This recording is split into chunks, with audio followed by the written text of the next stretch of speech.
ಎಲ್ರಿಗೂ ನಮಸ್ತೆ. Welcome to my YouTube channel. ಇವತ್ತಿನ ವಿಡಿಯೋದಲ್ಲಿ ದೇಹಕ್ಕೆ ತಂಪಾಗಿರುವಂತಹ ಸಬ್ಬಕ್ಕಿ ರಸಮಲೈ ರೆಸಿಪಿನ ಯಾವ ರೀತಿ ಮಾಡೋದು ಅಂತ ತಿಳಿಸ್ಕೊಡ್ತಾ ಇದ್ದೀನಿ. ಈ ಸ್ವೀಟ್ ರೆಸಿಪಿನ ನೀವು ಒಂದ್ಸಲ ಟ್ರೈ ಮಾಡಿ ನೋಡಿ, ಖಂಡಿತ ಪದೇ ಪದೇ ಮಾಡ್ಕೊಂಡು ತಿಂತೀರಾ, ಅಷ್ಟು ಸೂಪರ್ ಆಗಿರುತ್ತೆ. ಬನ್ನಿ ತಡ ಮಾಡದೆ ಈ ಸ್ವೀಟ್ ರೆಸಿಪಿನ ಯಾವ ರೀತಿ ಮಾಡೋದು ಅಂತ ನೋಡ್ಕೊಳ್ಳೋಣ. ಈ ಸಬ್ಬಕ್ಕಿ ರಸಮಲೈನ ಮಾಡೋದಕ್ಕೆ ನಾನಿಲ್ಲಿ ಮೊದಲು ಒಂದು ಕಪ್ನಲ್ಲಿ ಅಳತೆ ಮಾಡಿಕೊಂಡು 1 ಕಪ್ ಆಗೋಷ್ಟು ಸಬ್ಬಕ್ಕಿನ 3 ಗಂಟೆಗಳ ಕಾಲ ನೀರಲ್ಲಿ ಚೆನ್ನಾಗಿ ನೆನೆಸ್ಕೊಂಡಿದ್ದೀನಿ. ನೋಡಿ, ನಾನು ಈ ರೀತಿ ಸಣ್ಣ ಸೈಜಿಂದು ಸಬ್ಬಕ್ಕಿನ ತಗೊಂಡಿದ್ದೀನಿ. ಸಣ್ಣ ಸೈಜಿನ ಸಬ್ಬಕ್ಕಿಲಿ ಮಾಡಿದರೆ ಈ ರಸಮಲೈ ಪರ್ಫೆಕ್ಟ್ ಆಗಿ ಬರುತ್ತೆ. ಹಾಗೆ ನೀವು ದಪ್ಪದಾಗಿರುವಂತಹ ಸಬ್ಬಕ್ಕಿ ಕೂಡ ಬಳಸ್ಕೋಬೋದು. ಈಗ ನಾನಿಲ್ಲಿ 3 ಗಂಟೆಗಳ ಕಾಲ ಚೆನ್ನಾಗಿ ಸಬ್ಬಕ್ಕಿನ ನೆನೆಸ್ಕೊಂಡಿದ್ದೀನಿ. ಈಗ ಇದನ್ನು ನಾನು ಸ್ವಲ್ಪನೂ ನೀರಿಲ್ಲದೆ ಇರೋ ರೀತಿ ನೀರನ್ನೆಲ್ಲ ಸಪ್ರೇಟ್ ಮಾಡಿ ಇಟ್ಕೊಳ್ತಾ ಇದ್ದೀನಿ. ನೋಡಿ, ಸಬ್ಬಕ್ಕಿಲಿ ಸ್ವಲ್ಪನೂ ಸಹ ನೀರಿರಬಾರ್ದು, ಆ ರೀತಿ ಇದನ್ನು ಸಪ್ರೇಟ್ ಮಾಡ್ಕೋಬೇಕು. ಈಗ ಚೆನ್ನಾಗಿ ನೆಂದಿರುವಂತಹ ಸಬ್ಬಕ್ಕಿನ ನಾನಿಲ್ಲಿ ಈ ರೀತಿ ಕೈಯಿಂದನೇ ಮ್ಯಾಶ್ ಮಾಡಿಕೊಂಡು ಇದನ್ನು ಕಲಿಸ್ಕೊಳ್ತಾ ಇದ್ದೀನಿ. ಈ ಸಬ್ಬಕ್ಕಿ ಹಿಟ್ಟಿನ ರೂಪಕ್ಕೆ ಬರಬೇಕು, ಉಂಡೆ ಮಾಡಬೇಕು, ಆ ರೀತಿ ಆಗಬೇಕು. ಅಲ್ಲಿವರೆಗೂ ಇದನ್ನು ಮಿಕ್ಸ್ ಮಾಡ್ಕೊಳ್ತಾ ಈ ರೀತಿ ಕಲಿಸ್ಕೋಬೇಕಾಗುತ್ತೆ. ನೋಡಿ, ಫೈನಲಿ ನಾನಿಲ್ಲಿ ಈ ರೀತಿ ಸಬ್ಬಕ್ಕಿನ ಕಲಸಿಟ್ಕೊಂಡಿದ್ದೀನಿ. ನೀರಲ್ಲಿ ನೆನೆಸಿರೋದ್ರಿಂದ ತುಂಬಾ ಈಸಿಯಾಗಿ ಮಾಡ್ಕೋಬೋದು, ಕಷ್ಟ ಏನಾಗೋದಿಲ್ಲ. ನೋಡಿ, ಸಬ್ಬಕ್ಕಿನ ಈ ರೀತಿ ಉಂಡೆ ಮಾಡಿದ್ರೆ ಅದು ಉಂಡೆ ಆಗಬೇಕು. ಈ ರೀತಿ ಇದನ್ನು ನಾವು ಕಲಿಸ್ಕೋಬೇಕಾಗುತ್ತೆ.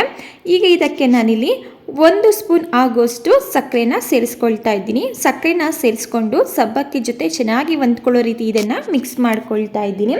ಈ ರೀತಿ ಮಾಡೋದ್ರಿಂದ ಸಬ್ಬಕ್ಕಿ ರಸಮಲೈನ ತಿನ್ನಬೇಕಾದ್ರೆ ಸಪ್ಪೆ ಅನಿಸೋದಿಲ್ಲ. ಈಗ ಇದು ಆಗಿದೆ. ಇದನ್ನು ನಾನಿಲ್ಲಿ ನಮಗೆ ಯಾವ ಸೈಜಲ್ಲಿ ಬೇಕೋ ಆ ಸೈಜ್ನಲ್ಲಿ ಚಿಕ್ಕ ಚಿಕ್ಕ ಉಂಡೆಗಳನ್ನಾಗಿ ಮಾಡ್ಕೊಳ್ತಾ ಇದ್ದೀನಿ. ನೀವು ಸಹ ನಿಮಗೆ ರಸಮಲೈ ಯಾವ ಸೈಜಲ್ಲಿ ಬೇಕೋ ಆ ಸೈಜಲ್ಲಿ ಚಿಕ್ಕ ಚಿಕ್ಕ ಉಂಡೆಗಳನ್ನಾಗಿ ಮಾಡ್ಕೋಬೋದು. ಹಾಗೆ ರೌಂಡ್ ಶೇಪಲ್ಲೇ ಮಾಡ್ಕೋಬೇಕು ಅಂತೇನಿಲ್ಲ, ನಿಮಗೆ ಯಾವ ಶೇಪಲ್ಲಿ ಇಷ್ಟ ಆಗುತ್ತೆ ಆ ಶೇಪ್ನಲ್ಲಿ ಈ ರಸಮಲೈನ ಮಾಡ್ಕೋಬೋದು. ನಾನಿಲ್ಲಿ ಈ ರೀತಿ ಚಿಕ್ಕ ಚಿಕ್ಕ ಉಂಡೆಗಳನ್ನಾಗಿ ಮಾಡಿಕೊಂಡು ಒಂದು ಪ್ಲೇಟ್ಗೆ ಸೇರಿಸ್ಕೊಳ್ತಾ ಇದ್ದೀನಿ. ಫೈನಲಿ ನಾನಿಲ್ಲಿ ಎಲ್ಲ ಕಲಸಿಟ್ಕೊಂಡಿರುವಂತಹ ಸಬ್ಬಕ್ಕಿನ ಈ ರೀತಿ ಉಂಡೆ ಮಾಡಿಕೊಂಡು ಒಂದು ಪ್ಲೇಟ್ಗೆ ಸೇರಿಸ್ಕೊಂಡಿದ್ದೀನಿ. ಇದನ್ನು ಈಗ ಪಕ್ಕಕ್ಕಿಟ್ಟು ನೆಕ್ಸ್ಟ್ ನಾನಿಲ್ಲಿ ಒಂದು ಪಾತ್ರೆಗೆ 1/2 ಲೀಟರ್ ಆಗುವಷ್ಟು ಹಾಲನ್ನು ಸೇರಿಸ್ಕೊಳ್ತಾ ಇದ್ದೀನಿ. ನೀವಿಲ್ಲಿ ಹಸಿ ಹಾಲಾದರೂ ಬಳಸ್ಕೋಬೋದು ಅಥವಾ ಕಾಯಿಸಿರುವಂತಹ ಹಾಲನ್ನಾದರೂ ಬಳಸ್ಕೋಬೋದು. ನಾನಿಲ್ಲಿ ಹಸಿ ಹಾಲನ್ನೇ ಸೇರಿಸ್ಕೊಂಡು ಈಗ ಹಾಲು ಕಂಪ್ಲೀಟಾಗಿ ಕುದಿ ಬರಬೇಕು, ಅಲ್ಲಿವರೆಗೂ ಇದನ್ನು ಮೀಡಿಯಂ ಫ್ಲೇಮಲ್ಲಿ ಇಟ್ಟು ಚೆನ್ನಾಗಿ ಕುದಿಸ್ಕೊಳ್ಳೋಣ. ಈಗ ನೀವಿಲ್ಲಿ ನೋಡ್ತಾ ಇರ್ಬೋದು, ಹಾಲು ಕೂಡ ಚೆನ್ನಾಗಿ ಕುದೀತಾ ಇದೆ. ಕುದೀತಾ ಇರುವಂತಹ ಹಾಲಿಗೆ ನಾನಿಲ್ಲಿ ರೆಡಿ ಮಾಡಿ ಇಟ್ಕೊಂಡಿರುವಂತಹ ಸಬ್ಬಕ್ಕಿ ಉಂಡೆಗಳೇನಿದೆ ಅದನ್ನು ಒಂದೊಂದಾಗಿ ಸೇರಿಸ್ಕೊಳ್ತಾ ಇದ್ದೀನಿ. ತುಂಬಾ ಈಸಿಯಾಗಿ ಇನ್ಸ್ಟೆಂಟಾಗಿ ಮಾಡ್ಕೋಬೋದಂತಾದ ಸ್ವೀಟ್ ರೆಸಿಪಿ ಇದು. ದೇಹಕ್ಕೆ ತಂಪು. ನಿಮಗೆ ಇಲ್ಲಿ ಸಕ್ಕರೆ ಇಷ್ಟ ಇಲ್ಲ ಅಂದರೆ ಬೆಲ್ಲನೂ ಸಹ ಸೇರಿಸ್ಕೊಂಡು ಈ ಸ್ವೀಟ್ ರೆಸಿಪಿನ ಮಾಡ್ಕೋಬೋದು. ನೋಡಿ, ಸಬ್ಬಕ್ಕಿ ಉಂಡೆಗಳನ್ನ ಸೇರಿಸಿದ ನಂತರ ನಾನು ಸಬ್ಬಕ್ಕಿನ ಯಾವ ಕಪ್ನಲ್ಲಿ ತೊಗೊಂಡಿದ್ದೆ ಅದೇ ಕಪ್ನಲ್ಲಿ 1/2 ಕಪ್ ಆಗುವಷ್ಟು ಸಕ್ಕರೆನ ಸೇರಿಸ್ಕೊಳ್ತಾ ಇದ್ದೀನಿ. ಹಾಗೆ ಜಜ್ಜಿಟ್ಕೊಂಡಿರುವಂತಹ 3 ಏಲಕ್ಕಿನ ಸೇರಿಸ್ಕೊಂಡು ಇದನ್ನು ಮಿಕ್ಸ್ ಮಾಡ್ಕೊಳ್ತಾ ಇದ್ದೀನಿ. ಸಕ್ಕರೆನ ನಿಮ್ಮ ರುಚಿಗೆ ತಕ್ಕಂತೆ ಹೆಚ್ಚು ಕಮ್ಮಿ ಮಾಡ್ಕೋಬೋದು. ಸಬ್ಬಕ್ಕಿ ಉಂಡೆಗಳನ್ನ ಹಾಲಿಗೆ ಸೇರಿಸಿದ ತಕ್ಷಣ ಅದನ್ನು ಕದಲಿಸೋದಕ್ಕೆ ಹೋಗಬಾರ್ದು. ಜಸ್ಟ್ 1-2 ನಿಮಿಷಗಳ ಕಾಲ ಅದನ್ನು ಮುಚ್ಚಿಟ್ಟು ಬೇಯಿಸ್ಕೊಂಡಾಗ ಈ ರೀತಿ ಸಬ್ಬಕ್ಕಿ ಉಂಡೆ ಸ್ವಲ್ಪ ಬೆಂದು ಮೇಲ್ ಬರುತ್ತೆ. ಆಗ ಇದನ್ನು ತಿರುಗಿಸ್ಕೊಂಡು ಬೇಯಿಸ್ಕೋಬೇಕಾಗುತ್ತೆ. ನೋಡಿ, ಈಗ 1-2 ನಿಮಿಷ ಆಗಿದೆ. ನಾನಿಲ್ಲಿ ತೋರಿಸ್ತಾ ಇದ್ದೀನಿ ಯಾವ ರೀತಿ ಬೆಂದು ಮೇಲ್ ಬಂದಿದೆ ಅಂತ. ನಂತರ ನಾನಿಲ್ಲಿ ಮತ್ತೊಮ್ಮೆ ಇನ್ನೊಂದು 3 ನಿಮಿಷಗಳ ಕಾಲ ಮೀಡಿಯಂ ಫ್ಲೇಮಲ್ಲಿ ಇಟ್ಟು ಸಬ್ಬಕ್ಕಿ ಉಂಡೆಗಳನ್ನ ಬೇಯಿಸ್ಕೊಂಡಿದ್ದೀನಿ. ಟೋಟಲ್ ನಾನು 5 ನಿಮಿಷಗಳ ಕಾಲ ಮೀಡಿಯಂ ಫ್ಲೇಮಲ್ಲಿಟ್ಟು ಈ ಸಬ್ಬಕ್ಕಿ ಉಂಡೆಗಳನ್ನ ಬೇಯಿಸ್ಕೊಂಡಿದ್ದೀನಿ. ಈಗ ನೀವು ಇಲ್ಲಿ ನೋಡ್ತಾ ಇರ್ಬೋದು, ಸಬ್ಬಕ್ಕಿ ಉಂಡೆ ಬೆಂದು ದಪ್ಪ ಆಗಿ ಉಬ್ಬಿ ಬಂದಿದೆ. ಸ್ವಲ್ಪನೂ ಕೂಡ ಸಬ್ಬಕ್ಕಿ ಉಂಡೆ ಎಲ್ಲೂ ಕೀಳೋದಿಲ್ಲ, ಅಷ್ಟು ಸೂಪರ್ ಆಗಿ ಪರ್ಫೆಕ್ಟ್ ಆಗಿ ಬಂದಿದೆ. ಈಗ ಇದಕ್ಕೆ ಕೊನೆಯದಾಗಿ ನಾನಿಲ್ಲಿ ಚಿಟಿಕೆ ಅರಿಶಿಣದ ಪುಡಿನ ಸೇರಿಸ್ಕೊಳ್ತಾ ಇದ್ದೀನಿ. ನಾನಿಲ್ಲಿ ಫುಡ್ ಕಲರ್ ಬದಲಾಗಿ ಅರಿಶಿಣದ ಪುಡಿನ ಸೇರಿಸ್ಕೊಳ್ತಾ ಇದ್ದೀನಿ.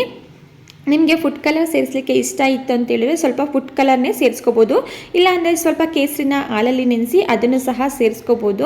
ಫುಡ್ ಕಲರ್ಗಿಂತ ಬೆಟರ್ ಆಗಿ ನೀವು ಅರಿಶಿಣದ ಪುಡಿನ ಸೇರಿಸ್ಕೊಂಡ್ರೆ ಒಳ್ಳೆಯದು. ಈಗ ಅರಿಶಿಣದ ಪುಡಿನ ಸೇರಿಸಿದ ನಂತರ ಒಮ್ಮೆ ಇದನ್ನು ನೀಟಾಗಿ ಮಿಕ್ಸ್ ಮಾಡಿಕೊಂಡು ಗ್ಯಾಸ್ ಸ್ಟವ್ನ ಆಫ್ ಮಾಡ್ಕೊಳ್ತಾ ಇದ್ದೀನಿ. ನೋಡಿದ್ರಲ್ವ ಎಷ್ಟು ಈಸಿಯಾಗಿ ಸೂಪರ್ ಆಗಿ ಈ ರಸಮಲೈನ ಮಾಡ್ಕೋಬೋದು ಅಂತ ಹೇಳಿ. ವೆರಿ ಸಿಂಪಲ್ ಆಗಿ ಈಸಿಯಾಗಿರುವಂತಹ ಸ್ವೀಟ್ ರೆಸಿಪಿ. ಖಂಡಿತ ಮಿಸ್ ಮಾಡದೆ ಟ್ರೈ ಮಾಡಿ ನೋಡಿ. ರೆಡಿಯಾಗಿರುವಂತಹ ಸಬ್ಬಕ್ಕಿ ರಸಮಲೈನ ನಾನಿಲ್ಲಿ ಒಂದು ಬೌಲ್ಗೆ ಸರ್ವ್ ಮಾಡ್ಕೊಳ್ತಾ ಇದ್ದೀನಿ. ಇದನ್ನು ನೈಟ್ ಮಾಡಿಟ್ಟು ಬೆಳಗ್ಗೆ ತಿಂದರೆ ಸೂಪರ್ ಆಗಿರುತ್ತೆ. ಹಾಗೆ ಬೆಳಗ್ಗೆ ಮಾಡಿಟ್ಟು ಅದು ಕೂಲಾದ ನಂತರ ಸ್ವಲ್ಪ ಫ್ರಿಜ್ಜಲ್ಲಿ ಇಟ್ಟು ಮಧ್ಯಾಹ್ನ ತಿಂದರೂ ಕೂಡ ತುಂಬಾ ಕೂಲ್ ಆಗಿರುತ್ತೆ. ಬೇಸಿಗೆಗಾಲದಲ್ಲಿ ಈ ರೀತಿ ಟ್ರೈ ಮಾಡ್ಬೋದು. ಫೈನಲಿ ನಾನೀಗ ರೆಡಿಯಾಗಿರುವಂತಹ ಸಬ್ಬಕ್ಕಿ ರಸ್ಮಲೈನ ಒಂದು ಬೌಲ್ಗೆ ಸರ್ವ್ ಮಾಡ್ಕೊಳ್ತಾ ಇದ್ದೀನಿ. ಇದ್ರ ಮೇಲೆ ನಾನು ಗಾರ್ನಿಷ್ಗೆ ಅಂತೇಳಿ ಸ್ವಲ್ಪ ಡ್ರೈ ಫ್ರೂಟ್ಸ್ಗಳನ್ನ ಕಟ್ ಮಾಡಿ ಸೇರಿಸ್ಕೊಳ್ತಾ ಇದ್ದೀನಿ. ಮನೇಲಿ ಯಾವ ಡ್ರೈ ಫ್ರೂಟ್ಸ್ ಇರುತ್ತೆ ಆ ಡ್ರೈ ಫ್ರೂಟ್ಸ್ನ ಸೇರಿಸ್ಕೊಳ್ಳಿ, ಇಲ್ಲಾಂದರೆ ಸ್ಕಿಪ್ ಕೂಡ ಮಾಡ್ಕೋಬೋದು. ಓಕೆ ಫ್ರೆಂಡ್ಸ್, ನೋಡಿದ್ರಲ್ವಾ ಇವತ್ತಿನ ವಿಡಿಯೋದಲ್ಲಿ ಒಂದು ಸೂಪರ್ ಆಗಿರುವಂತಹ ಸಬ್ಬಕ್ಕಿ ರಸ್ಮಲೈ ಸ್ವೀಟ್ನ ತಿಳಿಸ್ಕೊಟ್ಟಿದ್ದೀನಿ. ಈ ವಿಡಿಯೋ ನಿಮಗೆ ಸ್ವಲ್ಪನಾದರೂ ಇಷ್ಟ ಆಗಿದ್ದರೆ ವಿಡಿಯೋಗೆ ಒಂದು ಲೈಕ್ ಮಾಡಿ. ಇದೇ ರೀತಿ ಈಸಿ ಹಾಗೂ ಸೂಪರ್ ಟೇಸ್ಟಿ ರೆಸಿಪಿಗಳಿಗಾಗಿ ದಯವಿಟ್ಟು ಚಾನೆಲ್ನ ಸಬ್ಸ್ಕ್ರೈಬ್ ಮಾಡಿಕೊಂಡು ಚಾನಲ್ಗೆ ಸಪೋರ್ಟ್ ಮಾಡಿ. ಇದೇ ರೀತಿ ಮತ್ತೊಂದು ಹೊಸದಾದ ರೆಸಿಪಿಯೊಂದಿಗೆ ಮರಳಿ ಸಿಗೋಣ.